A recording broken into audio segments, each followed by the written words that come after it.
Today I'm going to talk about my last article entitled CO2 Flux in the Wheat Soybean Succession in Subtropical Brazil, a carbon sink. Why study the succession wheat and soybean? The subtropical Brazilian area is home at 33% of the soybean growing area and 90% of the wheat growing area. A soybean wheat succession we follow between the crops in used about 11%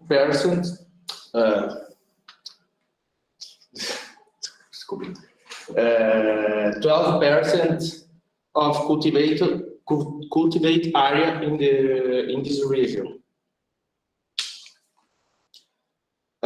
In this work, we evaluate CO2 flux in an agriculture farm with high production in the northwest of Rio Grande do Sul. The main crops are soybean in summer and wheat or black oats in the winter as a ground cover. We used eddy covariance technique to estimate these fluxes. The eddy covariance technique uses a high frequency data of vertical wind and the scalar to be measured: CO2, water, methane, temperature, to estimate the flux of this substance of relativity area, large area, about 600 meters. With this, we were able to calculate the net ecosystem exchange. However, it's necessary to partition of the NA between gross primary production GPP, which is associated with photosynthesis and ecosystem respiration.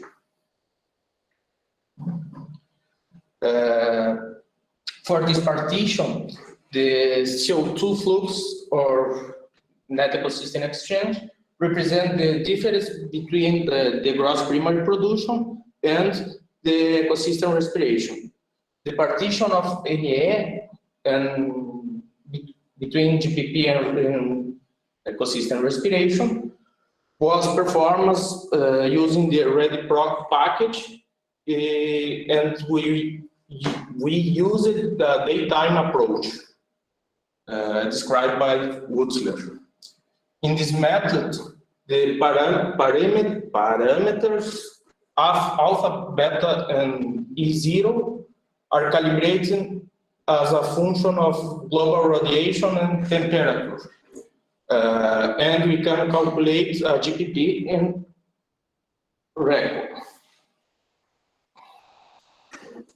The limitation of this paper.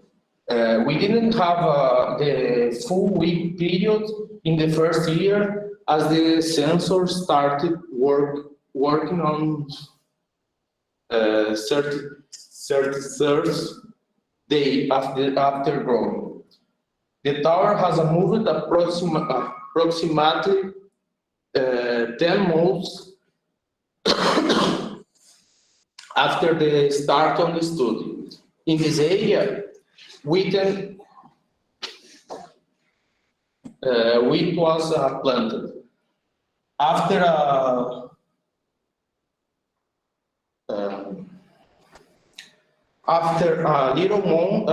little than 3 months on site, the gas analyzer had a problem.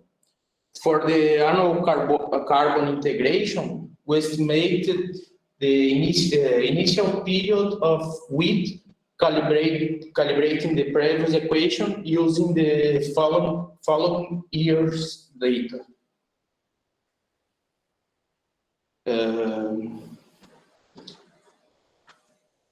The flux have a pattern. They increase with the leaf area index and decrease with the plant maturation and during the following periods.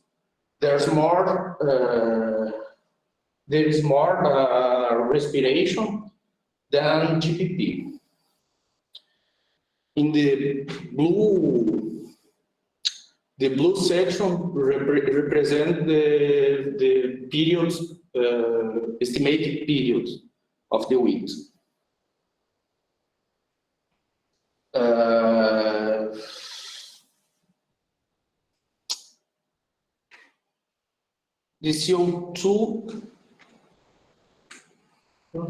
The CO2 absorption increased with the plant development.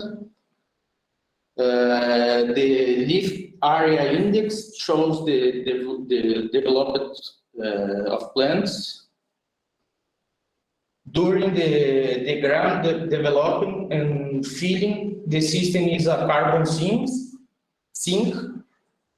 At the beginning of crops maturation periods and follows, the system is a source of CO2. In the fallow periods, the system emits CO2. The GPP increase with slide and decrease with maturation culture. The ecosystem respiration depends on the plant respiration and the temperature. Thus, increase with plant development is greater in warm seasons.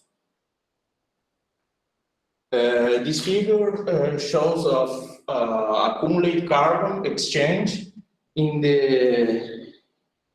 red line and black line.